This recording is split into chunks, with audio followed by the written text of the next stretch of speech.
All right. So, welcome to Frequent Miler. Ask Us Anything live on YouTube. What's Here going we on, are. Nick? Not much. Another day in paradise. We were Oh, I contemplating got to some stop things my right, streaming thing. I was about to right. make noise there. Oh, I okay. can't hear you anymore, You Nick. I don't can't know hear what's me. going on. Uh-oh. Um, All right. Well, let me see if I while can Nick's trying to fix figure that. out his sound, I'm gonna. he's he's. Uh, Oh, now I can hear you. Now I can okay, hear you. we go. There we go. What Things are what good magic here. did you do? I just switched the microphone and switched it back. I have no idea. Okay, that Zoom old trick again. every now and then, yeah, it gets a little crazy with me. So, but anyway, it's good to see you, Greg. So, what's new with you? What's been going Yeah. on there? Well, I just read a post by you about how Hyatt will grab like any random certificate You never for a know what free it's going to night, be. not necessarily the one you want to use, and that kind of freaked me out because I was like, I don't know if that happened to me. Like, I don't know that I track my certificates that closely, and then I'm like going back. I could see I had one redeemed in the past, however long, and Right?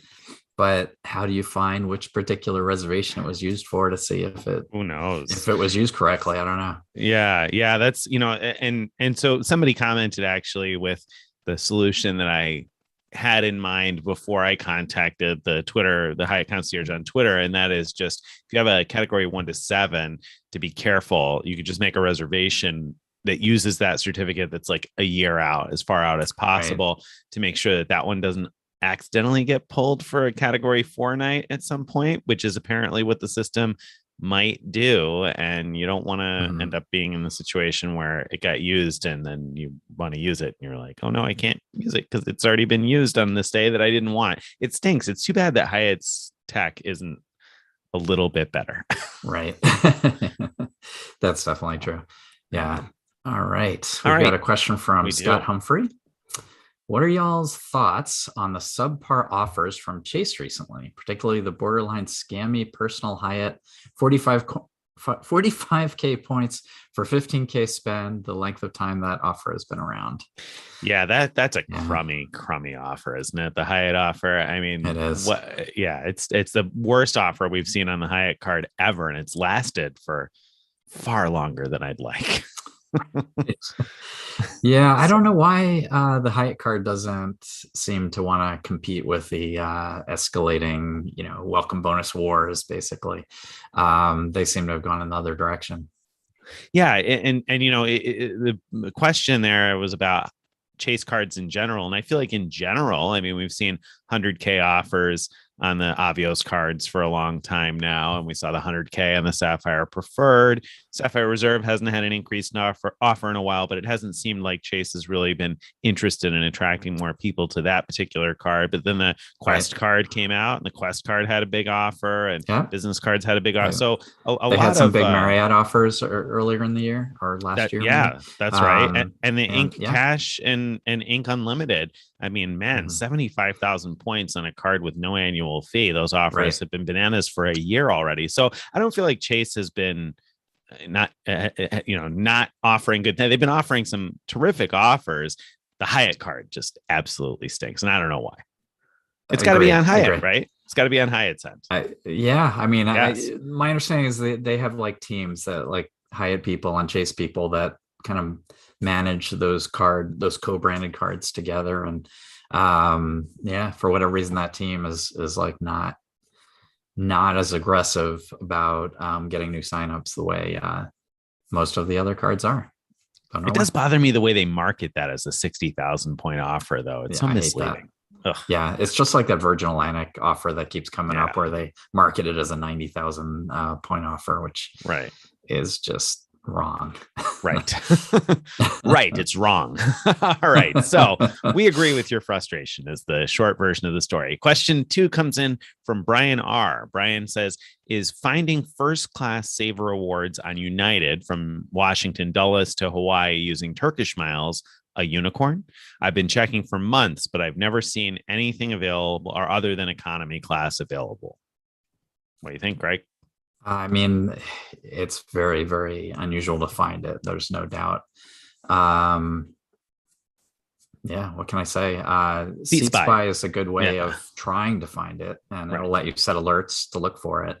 Um, I've set it in the past. I've set alerts on Seat Spy for a bunch of different Hawaii routes on United, and what I find, I don't know so much about that particular route. Although I think it is the case that route and to Denver and a couple others regularly come up on the day of the flight.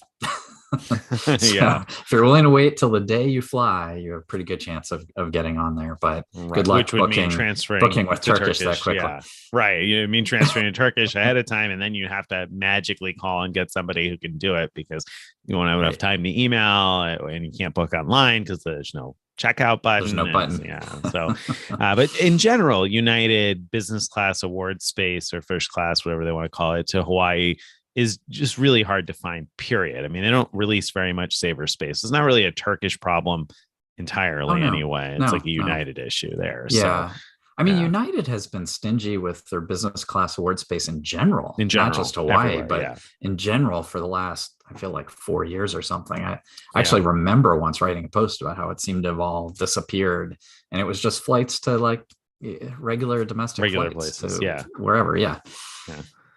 Yeah. So yes, it is kind of a unicorn, and you're going to have to get lucky. The stars are going to have to align, but every now and then the stars do align. I mean, I did book 3 passengers on the nonstop from Newark to Honolulu for $12,500 each with Turkish last year. At some point, I ended up having to cancel the trip, but I did find a day with 3 seats. Actually, I found a few days with 3 seats on that nonstop from Newark. So, it happens. It's just not particularly easy. Right.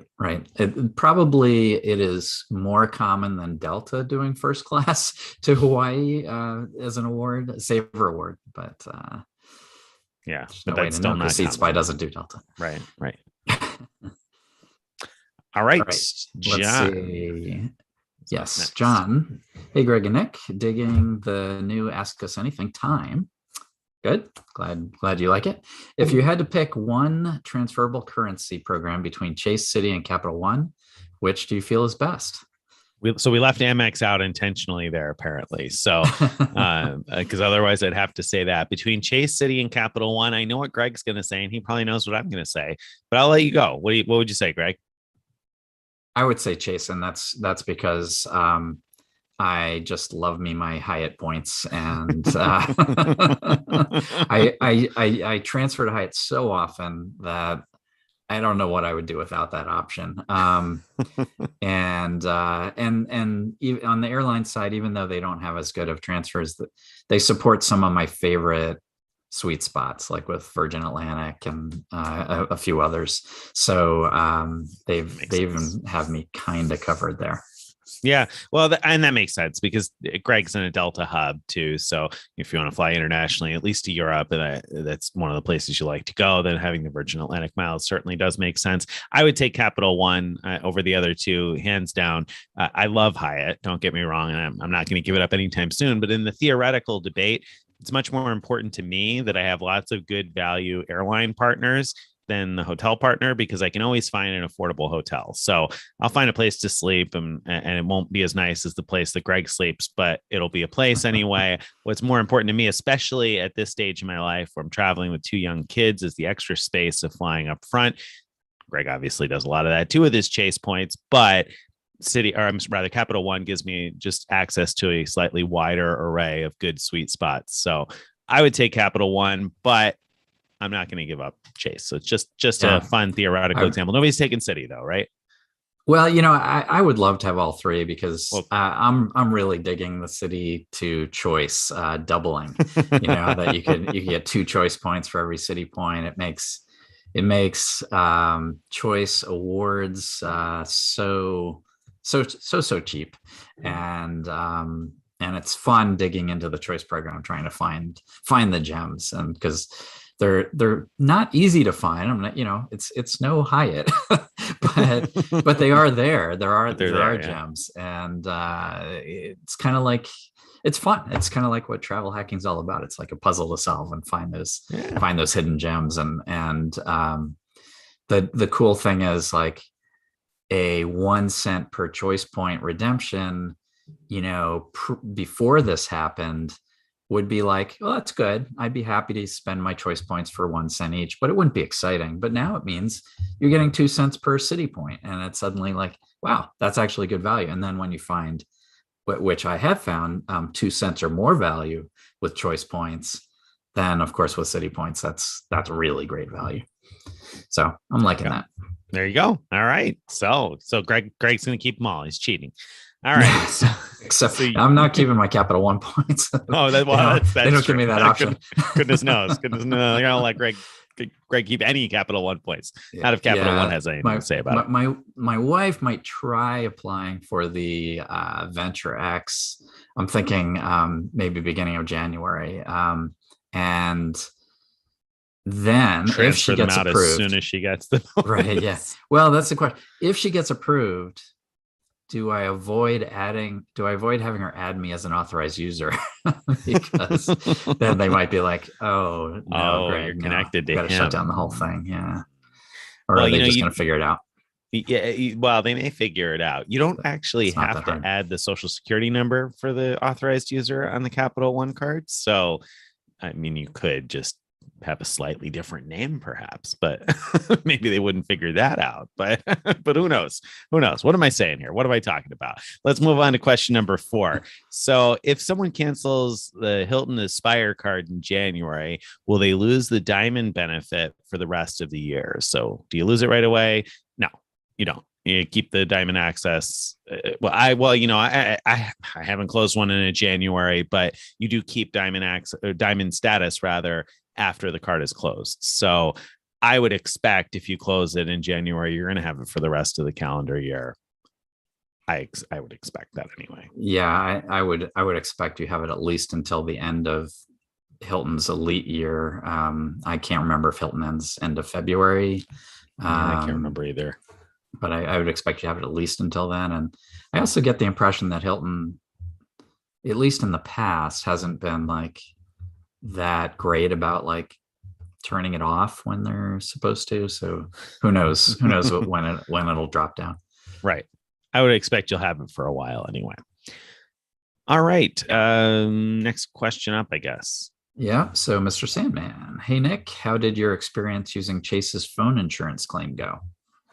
So Chase's phone insurance claim I did a while back, and it was okay. What I learned out of that really was that it wasn't great for me because I had mid-tier phones and there was $100 deductible. And so the cost to fix an Android screen generally isn't that expensive. So it's like $160 to fix a screen generally. So with $100 deductible, you're just not going to see very much money in that type of a situation. You're not going to, it's not much of it's going to get covered. So the Chase cell phone insurance doesn't appeal much to me because it only covers up to $600 per claim and there's $100 deductible. So if you don't totally destroy your phone, then you're still going to be paying a lot of the cost to repair it. And if you do totally destroy your phone, if you don't have if you have something expensive, if you have a high-end phone, an iPhone or a later model Samsung or Pixel or whatever, it's not going to cover the whole thing. So I'm not a big fan of the Chase phone insurance at all. Amex phone insurance claim, that went really well.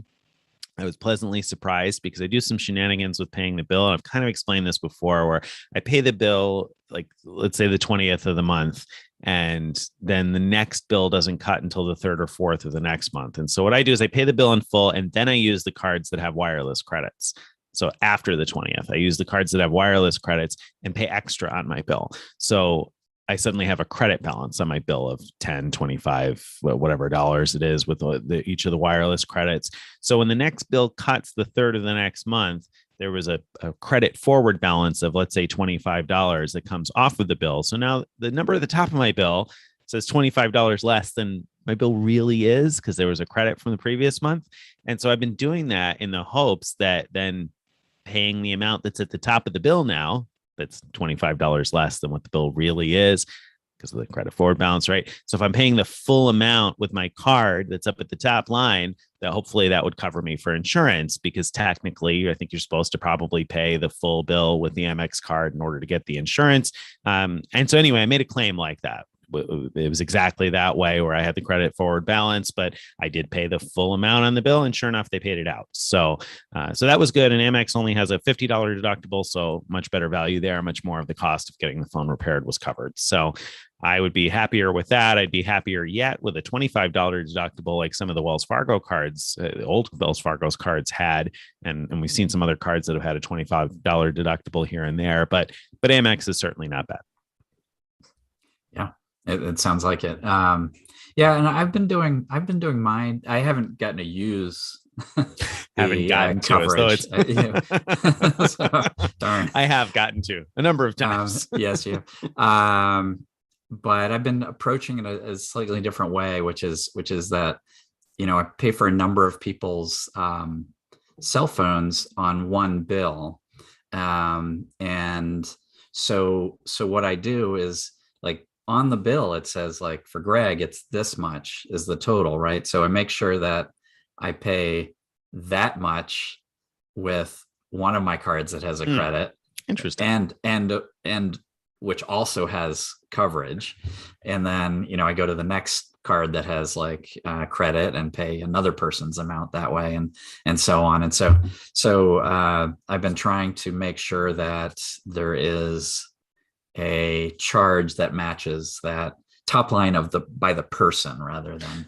I see. T-Mobile doesn't break it out that way. I mean, you could find it somewhere, but that's not, like, it's so buried in the bill that when you submit the documentation, nobody's going to see that part right at the top. Right. So, initially, so it must just be different in the way they display the information. So, but yeah, I mean, that's an interesting strategy too. So I don't know. Hopefully that would work too. But either way, Chase's phone protection on the business preferred is not my preferred phone protection. If for that, I would almost rather just pay with the in cash and get the 5x points and kind of self-insure. At this point, I've broken enough phones in the last year that self-insuring seems like a really bad idea to me now. So I'm happy to use some phone insurance there too. All right, let's move forward to the next question. JP Knowledge asks a question lots of people have been asking, so I'm curious about your take on this, Greg. Is the Capital One Venture X sustainable? It seems too good, and Greg, when it sounds too good to be true, it must be too good to be true, right? It's time to just stay away from it. Should we just avoid the Venture X? Is it sustainable? What Nick's getting at is, if you think it's too good to be true, then don't avoid it. Jump on it now and take advantage of it while it's hot. Because it's a good deal, even if you only use it for the sign up bonus and get 1 year of the priority pass and all that stuff. It's still a good deal. Obviously, the question's more about long term. Can they really afford to keep giving you sort of more than the value back that you're paying in the annual fee each year, and and keep that going without raising the annual fee or tanking the perks?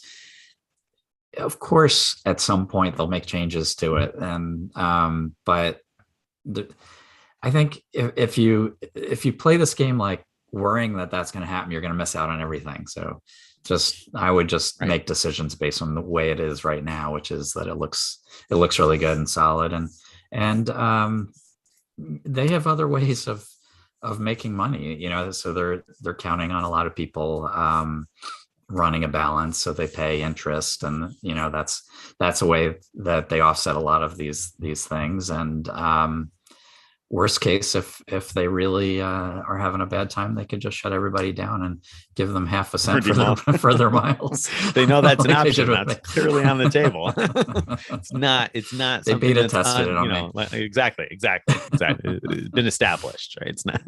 Yeah, I mean, people keep asking that, and I just, every time I see the question, I think to myself, who cares if it's sustainable? I don't care. I just want to get it now. I'm going to get it while the getting's good, and enjoy it now. And nothing lasts forever. Nothing. I mean, everything devalues at some point or becomes a little bit worse or blah, blah, blah. So no, I mean, none of these things are long-term sustainable. You get them while you can. The one that I can't believe is still the way it is, and is the Hilton Aspire card. I mean, that one is crazy how many credits you get and everything.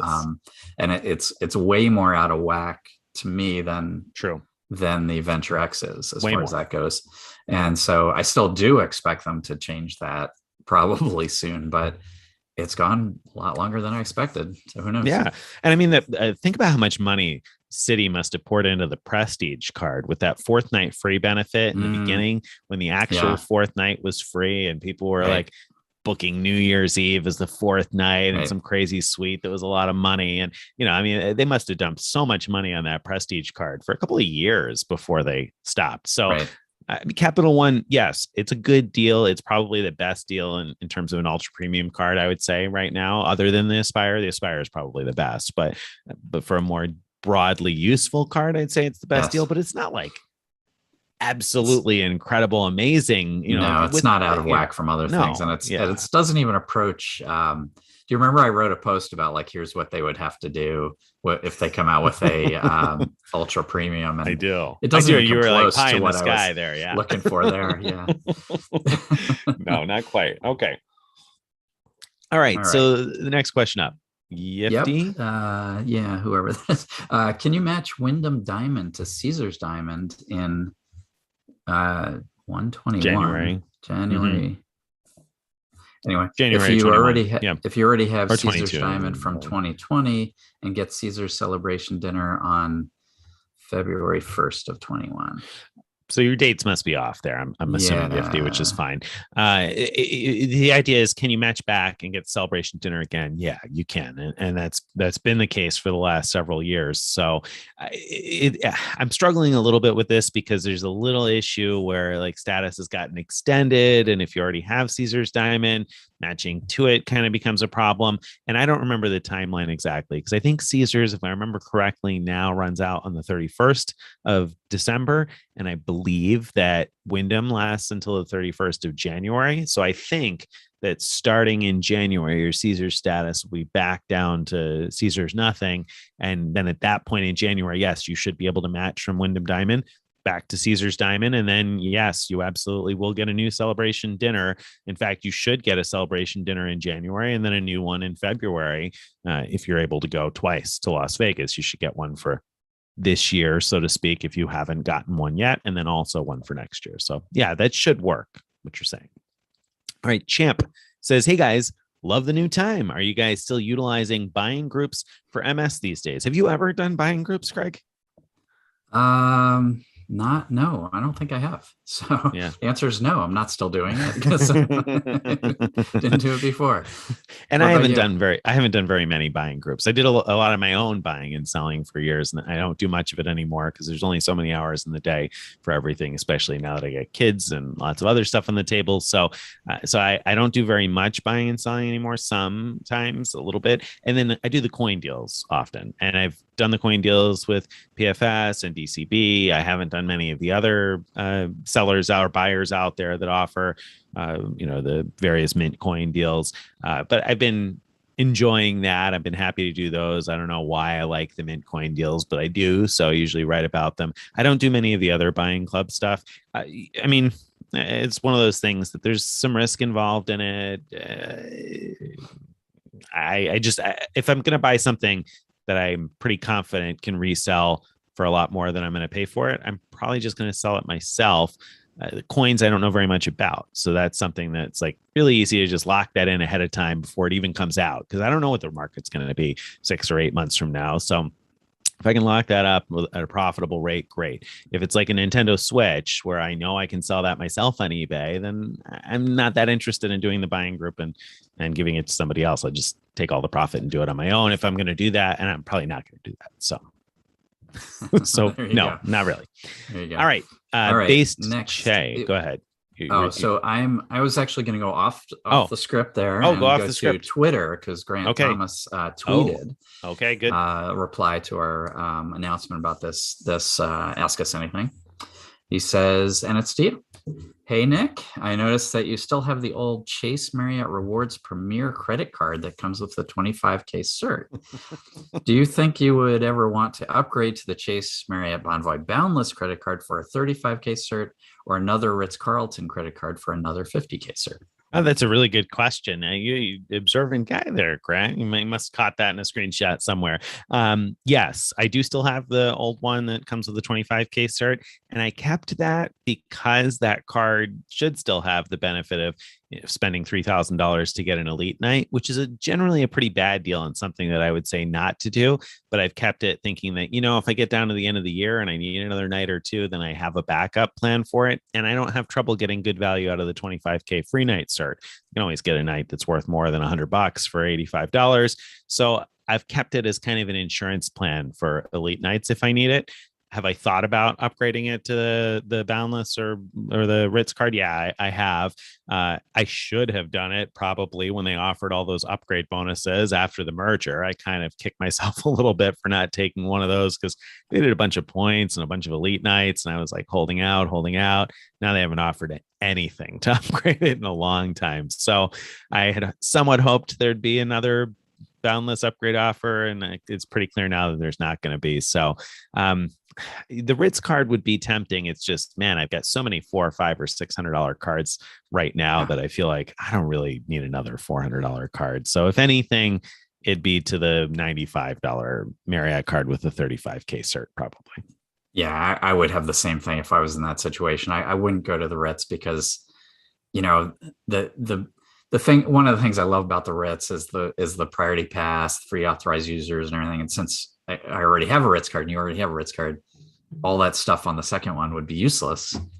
And so all you're getting really, I guess, is the 50K cert. Well, you're still getting $300 credits. Yeah. So it's like, I guess maybe it is worth it. It could be worth it. Maybe. I mean, it probably would be. It's just, man, I mean, with all the other cards, it's like you add up all the annual fees and it starts to get a little crazy. So it definitely does. Yeah. So probably I'd go for a 35K cert.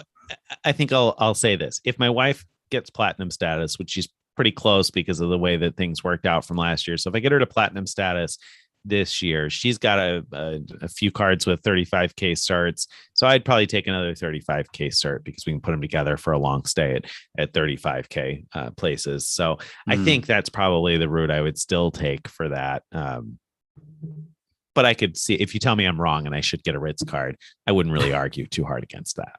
yeah, it's not as obvious as I was thinking. And when I remembered the $300 it's like $300 and the 50K night. Yeah.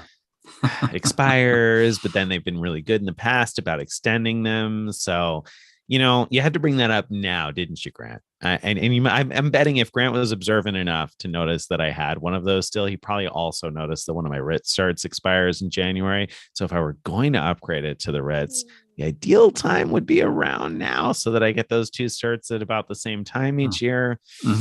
Tough decisions, Grant. Thanks for that. All right. And now an easy one that's like that is the old IHG Select card. I don't know if you have one of those. I do.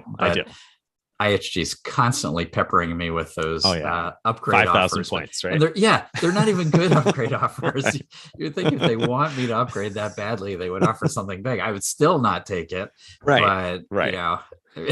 Is there an upgrade offer you would take? How many points would it take? If they give you the sign-up bonus, like Amex does sometimes on their upgrade offers, right? They give you sometimes an upgrade offer that's as good as the sign-up bonus. If they were to give you like a sign-up bonus level upgrade offer, would you upgrade it? I mean, if I took it, I'd be forever giving up the lower annual fee and the 10% rebate on award stays. So, I mean, I don't know. Probably to give you like 100,000 points, that'd cover like the rebate on 1 million points. Right. And I've never redeemed that many. Yeah. That's a good question. I don't know. They're not gonna. So no, so we don't really have to worry about it. I'm keeping my $49 IHG card for as long as they'll let me have it, because I will again surely get well over $50 in value out of the free night cert on that every year. Right. Easy breezy. Okay. So back to the script, then back to the the questions, so to speak. All right. So Base Che says, you guys going to talk about the Hyatt peak pricing change in the podcast? We're going to talk about it. We're going to talk about it, but the Venture X came out. Any new thoughts that you didn't say in the podcast 2 weeks ago? Oh, that's great. That's a good question for Greg. Very observant. We did. We said during our the previous podcast that we Right. were gonna next week talk about Hyatt, and then we didn't, did we? No, we didn't. Yeah, you're right. Wow, So wow. yeah, shame on you, You Greg. caught us. You Uh, caught us. shame on Um, us. I don't know what sort of Yeah. say, like it's not that bad. I mean, it's annoying, I guess. So if you're, the place you want to stay, like the Ventana is almost always peak priced. And you see very few off peak at the places you want to go. Sure, that's annoying, but it's still a reasonable award chart. And so like I feel so thankful that it didn't change much worse than that. So my feeling is like it is a devaluation, but it's not that bad. However, as I wrote in my post about the Hyatt thing, I am worried about what happens. Hyatt's PR hasn't told us anything about category changes coming up, whereas they often tell in advance what's going to happen with the category changes, and I'm worried that with hotel prices going up so much, that they're going to have to move a lot of hotels up a category or two, and that's going to hurt. That's going to hurt Yeah. a lot. Yeah. That is where the ouchie wowie is going to come from there. It's when something moves up and then it's peak priced on top of that. Yeah. Yeah, that's going to sting probably. Yeah, I mean, for right now, not that bad of a deal at all. And I think that we both look at it through the lens of most of the chase points that we earn are probably at a pretty good rate. I mean, they're at least at 3 points per dollar in most cases. I mean, at least at 1.5, but probably a lot of the chase points you and I earn are at 3 or 5x for the most part, right? So when I look at if a place went up 5,000 points a night, it's not that much more. I mean, it's one day at Staples, right? Like basically, I got to put in one hard day at Staples in order to make up for that when there's a visa fee free offer. So it doesn't hurt that much for people that are earning points, in those types of ways. Now, if you're earning most of your points from stays, I guess that probably hurts a little bit more. It's like, in some cases, 10% or more that the increase is. But yeah, I mean, when you look at Marriott throughout the award chart, guys, I mean, I can't get that sad about Hyatt. I feel like, okay, all right, Hyatt, exactly, you're okay. And because they did this, like they're kind of stuck with their award charts for a while. Like they're not going to turn around next year and change the award charts again or get rid of them again. I don't think they're going to keep them as is for a while. So that's all good, I think, and are fine. And I'm really happy with what they did with the certs. We knew this was going to be true. They announced this a long time ago when they talked about peak and off peak, but the fact that the certs will work even if the property is at peak price is completely different from how Marriott did it, and so it preserves the value of the certs, which is great. Yep. Agreed. All right. Dr. Nicholas asks us, thanks for the great content. Wanted to get your thoughts on the Bonvoyed wind down plan, keeping certs. How long do you anticipate we have to burn all the points before they are almost worthless? What do you think, Greg? Well, I mean, we know when the award chart goes away, right? Is in March. I don't think they said a day in March yet. But, no, just in March. But I think it's a great idea to book as many stays as you can with your points before March but you could book into about 11 months in advance. So, late February, you could be booking for the following holiday season, the end of the year holiday season, if you want to. And hopefully, we don't know yet, but hopefully this ability, now, this is a little bit of a different thing, but the ability to add points to a certificate in order to book a stay, hopefully that'll happen before March. And that way we'll be able to take advantage of all the, sweet spots with our combination of certs and points before the award charts go away. Maybe I had to upgrade to that second Ritz card after all. So I could get that certificate to upgrade with 10,000 points on top to book 60K. I don't know.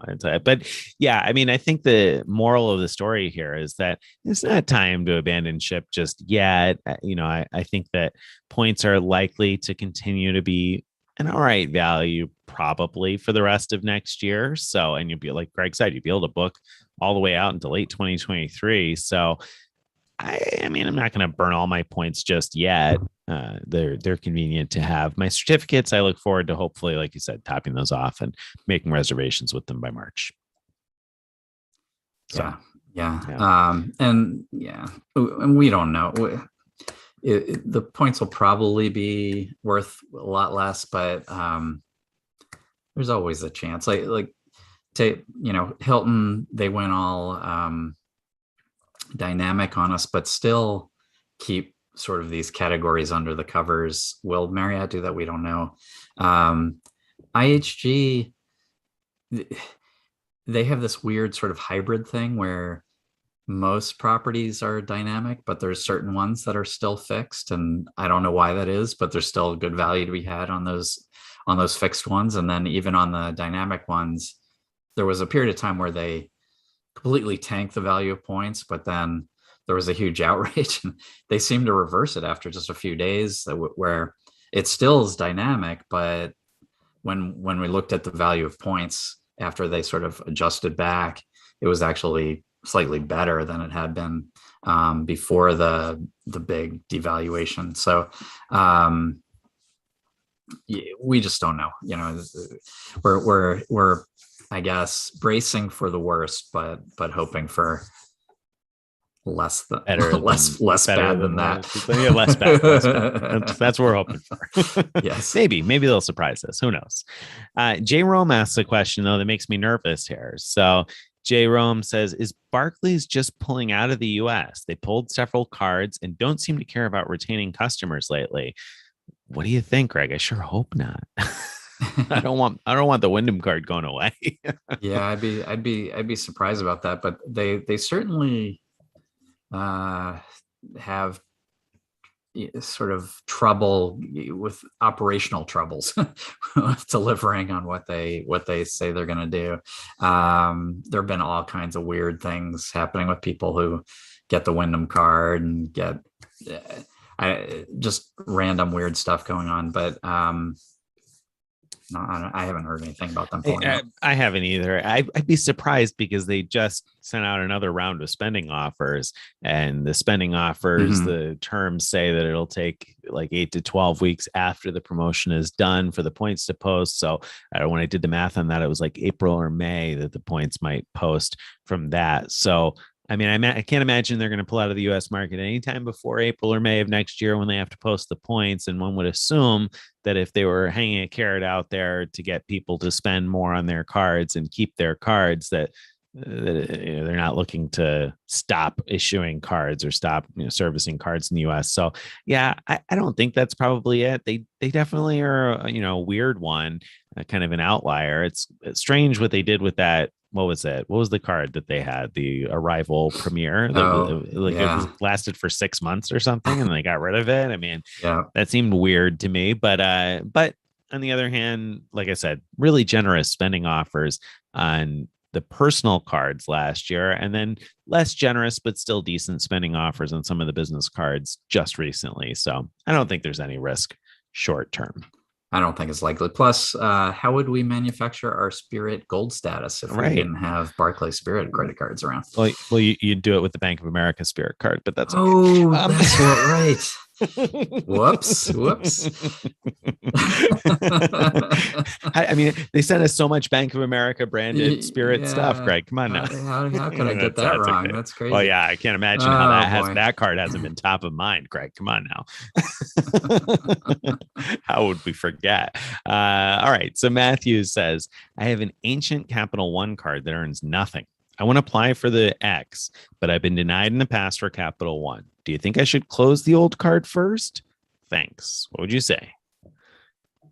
No. Mr. Shut Down by Capital One. What do you think?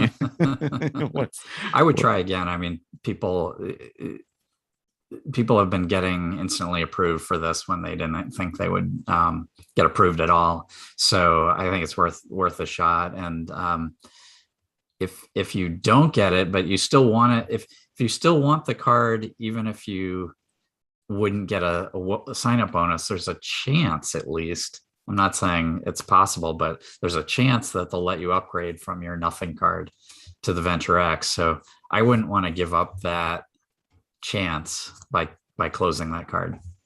Agreed. Yeah, I don't think there's any sense in closing it. I would just hang on to it and give it a shot.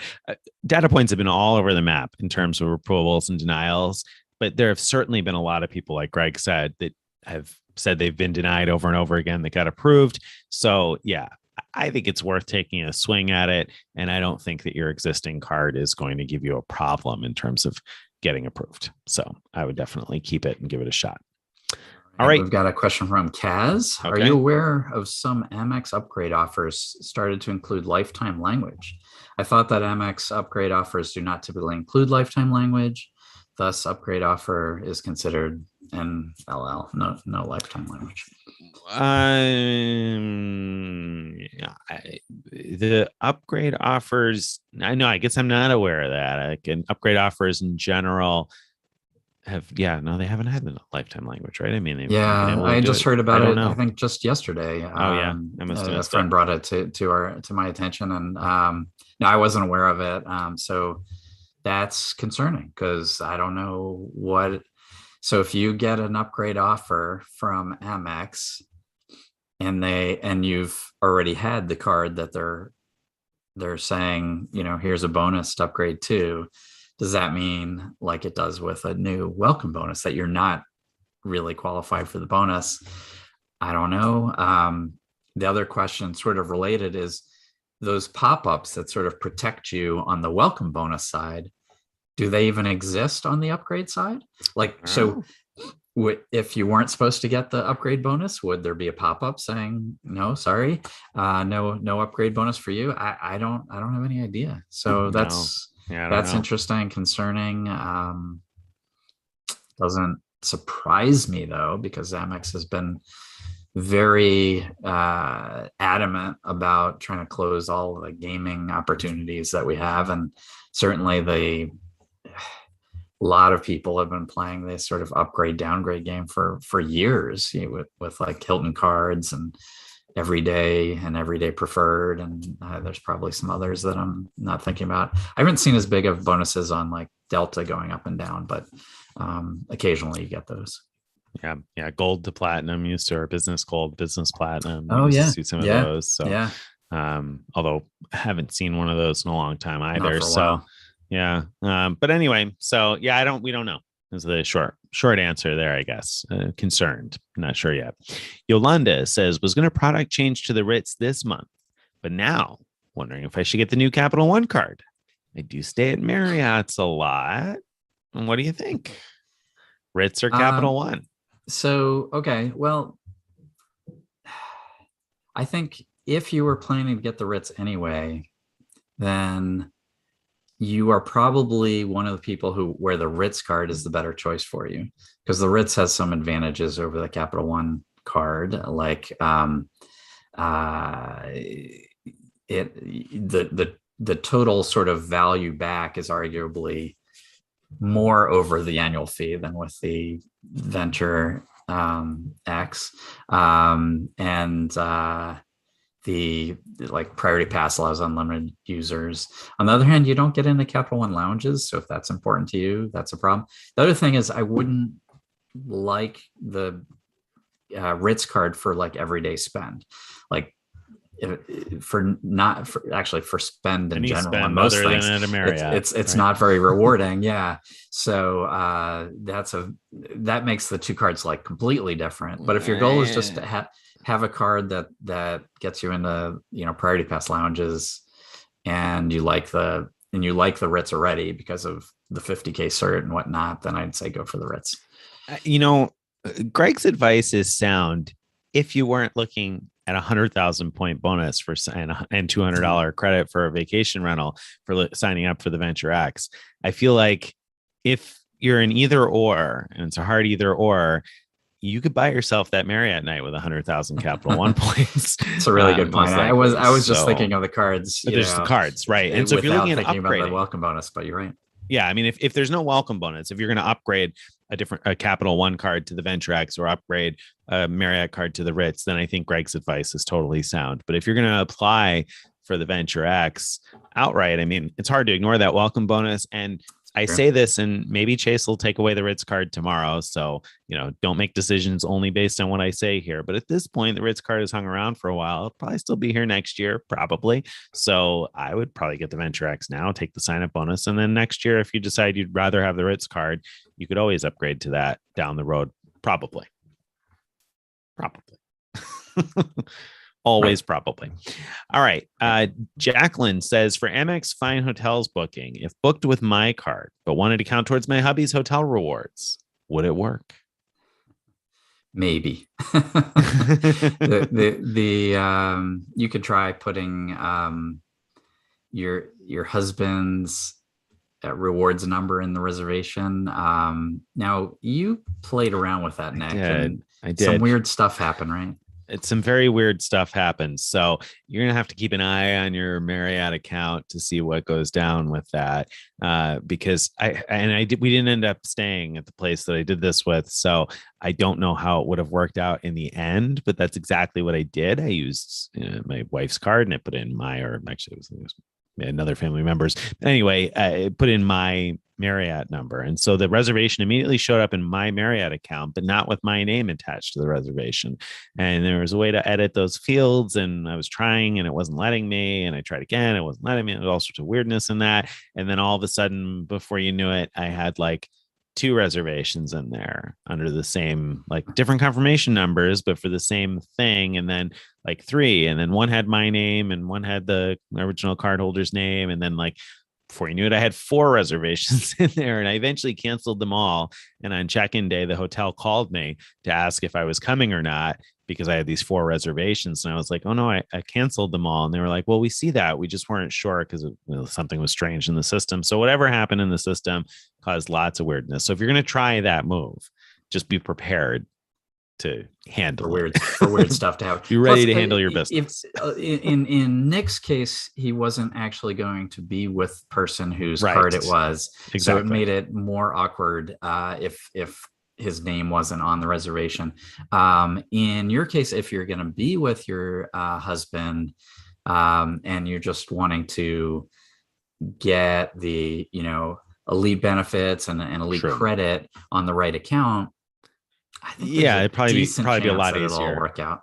Yeah, just use his number and let it keep your name. And at check-in, if they ask for see your ID or whatever, that's fine because you'll be there. Right, exactly. So yeah, so that move would probably, but you have to find that field. There's a field to add your loyalty number, and that's in like the final checkout page. There, it's in a weird place. It's in a weird place. You got to click to expand that field, otherwise you won't see the place to type it in. But you're definitely going to have to do that, like before you hit submit to do the reservation. And also don't check the box probably that says, do you want to save this information to your account in case you want to use your number in the future? Yeah, good point. So watch out for that box. All right. And then let's see. Jay Rome says, at what point do you just say F it to 524? I'm 7 months from 424 and really itching to get the Citi premiere. Yeah, that's a guy. You take this one, Greg. What do you think? I mean, is it worth the effort to stay under? It's really tough. The way I generally look at it is there a chase card that you really, really want in order to meet some objectives? Like, so I worked hard to get under 524 a while back because I really wanted the Hyatt card. I didn't have it and I really wanted it. And so it was worth it to me to give up some opportunities. But if it was just that, I'm trying to get under for some welcome bonuses, then I don't think it's worth it, because you're giving up probably bigger welcome bonuses by waiting to get, the chase one. So I wouldn't do it for that reason. Yeah, I agree. Basically, I mean, you just have to ask yourself, how much is each one of those slots worth losing out on? If you're going to lose out on a bunch of good offers, I look at the Venture X, for instance, the 100,000 points there, and the Amex Platinum Resi offer, and end up with 500,000 points there. Like, there's no single chase card that is going to compete with those offers right now anyway. So, it'd be hard for me to ignore those in favor of staying under 524. At least I think you'd be, I don't think it would be a wise decision because I don't think there's enough to gain by waiting to get under 524. But like Greg said, if you're somebody who you need that Hyatt card in order to get Hyatt status, and you're going to be doing MS in order to get that, and you have like some easy low cost MS method, then yeah, I mean, you might want to stay under because you value that long term towards your Hyatt elite status. But yeah, totally agree. Just for a single sign up bonus or two, I wouldn't be working too hard at it. I have no idea on the next question. So, okay, go ahead. So you asked me then, I guess. I was going to, yeah. So why go says, hi, Greg and Nick. I'm from Malaysia, where hotel transfer partners Marriott with Amex is very poor. 10 membership rewards points to 1 hotel point. Should we focus on air miles instead? I think 5 membership rewards equals 1 mile. So it's a different system. Amex has different systems in different countries. Does that compute to you at all? What would you recommend? Yes. So basically, you're getting twice as many miles as you are hotel points by transferring from your membership rewards. So yes, I would normally value airline miles more than hotel points anyway. But now you're getting twice as many airline miles as hotel points. So definitely, as long as you could transfer to an airline program that has decent award pricing. I don't know what the options are from your program. So there are programs that have horrible award pricing that I wouldn't want to transfer to. But if you have just some common ones like Cathay Pacific is good enough, I would be happy to transfer to them. Certainly if you have Avianca Life Miles as an option, that would be a good one. I'm not going to try to name them all, but yes. There you go. ANA, especially I would assume maybe they're a partner if you're in Asia. Oh, so, ANA would be great. Be a great one if that's an option. Yeah. Mm-hmm. All right. So I just all right. So Mr. Sandman says, hey guys, my player 2 has the old Venture with a $59 annual fee. Am I ruining anything if she product changes to the Venture X? It's strikingly similar situation. My wife has the old $59 annual fee Venture card also, and so I was looking at upgrading that. I have a working theory that I don't have enough proof for, but I think that you need to have a $10,000 credit limit in order to upgrade to the Venture X. I'm not going to get into all the details why, but I think that's the case. And so she has this old Venture card that has a high enough credit limit. So I thought, okay, we'll probably upgrade that because I just assumed there was little chance that we would get approved. But then I was like, oh man, do I want to give up the $59 Venture card? Of course I do. The Venture X is a better deal, So I had that kind of conversation with myself too, and eventually decided, what are we even talking about here? Why is she not just applying new? And so, and I actually, there'll be a post tomorrow morning with a lot of the common questions about the Venture card. And so I ended up deciding to have her apply for the Venture X because I wanted to test a few theories. She already had a Venture 1 and a Venture card.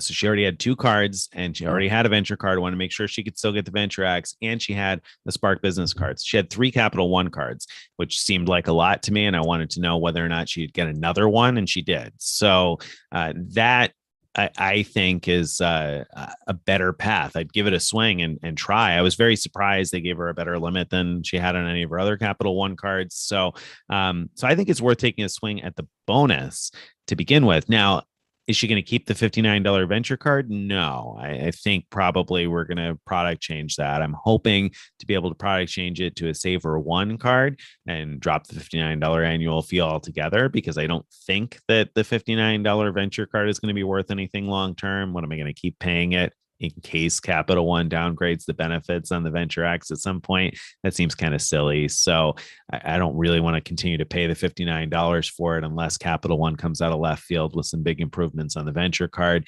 So going to be looking to product change to the Saver One. Maybe I'm thinking I might have to take a stop at the Quicksilver on the way, but hopefully I'll have more details on that part of it in the coming weeks. Sounds good. Lots of good info there. Wow. Yep. All right. Okay. So, Platinum card in Malaysia earns 5x for every RM1 spent. So I don't know the currency in Malaysia, but so I'm not sure exactly where that I don't think that changes the calculus at all there, right? Advice, yeah. Okay, great. Joe Schmo says, hey guys, do you have a resource that lists credit card annual / member year credits like the Sapphire Reserve, $300 credit, etc.?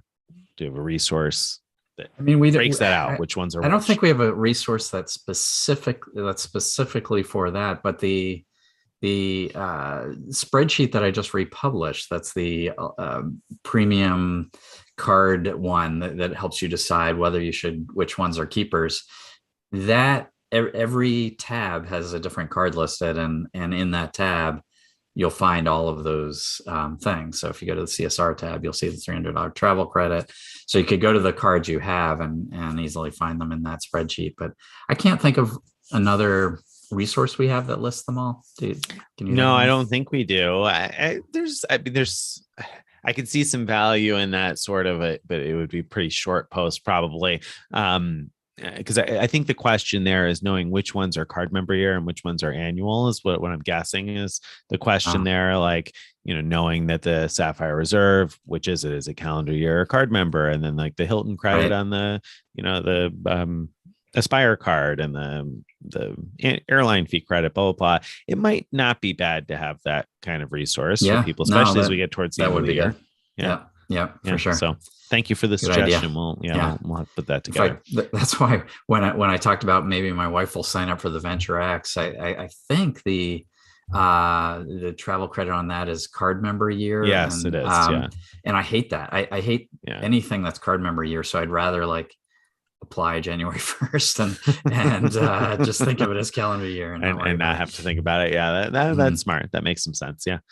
All right. Very good. Skylar asks us, thanks for what you do. What's the best place to find data points about Venture X approvals? I'm skeptical I can get approved for one. And somebody else said they second the question on the Venture X data points. What do you think? It's the best place. I don't know what the best place is. I mean, there's what's that credit one? Creditboards.com. I don't know whether it's up to date. I haven't been there in a while, but creditboards.com used to have a credit pulls database where people would list their score and everything else in terms of approvals or denials. MyFICO is another one where MyFICO forums where people report stuff like that. I've seen lots of data points reported in the Doctor of Credit post about the Venture X. We've had a lot of people in the Frequent Miler Insiders reporting their stats. But if there's anything I've learned from reading a lot of those comments is that there's not a very clear pattern at all. And I think it doesn't matter. And I'm going to say that because, man, everybody cries about the fact that Capital One pulls all three bureaus. But at the end of the day, if you apply and get denied, how much harm is that really going to have done? I mean, you're going to lose 5 points off your score for 6 months. Boo-hoo. I mean, it's probably not going to be a big deal. And it's not like it's going to stop you from something else in the future. I think it's worth taking a swing. Why not give it a shot? There's really very little downside to trying to apply. And the hours you're going to spend pouring through data points to try to convince yourself one way or another are wasted. You could just apply and it takes 60 seconds, right? Exactly. Totally agree. Yeah. All right. So last question is that's for you. I'm not sure how to say that. What's your thought on the Delta GUC? So the Delta has made an announcement that we were not too happy about how their global upgrade certificates are going to work in the future. And the big bad part of the news was that if you are trying to book on a flight that if you bought economy or you're planning on buying economy and you want to upgrade all the way to Delta One, and if it's on a flight that has premium economy in between the two,